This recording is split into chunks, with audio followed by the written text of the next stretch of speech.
আমি কি 2 লাইন গাইতে পারি? নিশ্চয়ই, অবশ্যই।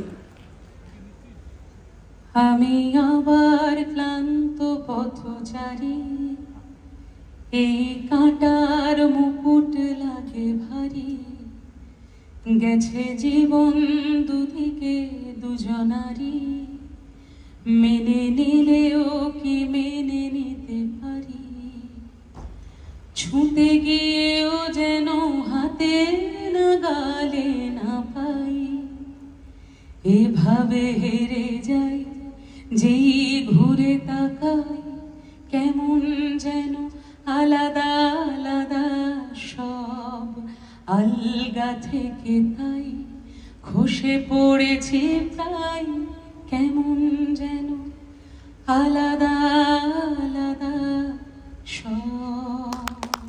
Thank you Anupam da, thank you so much, thank you everyone.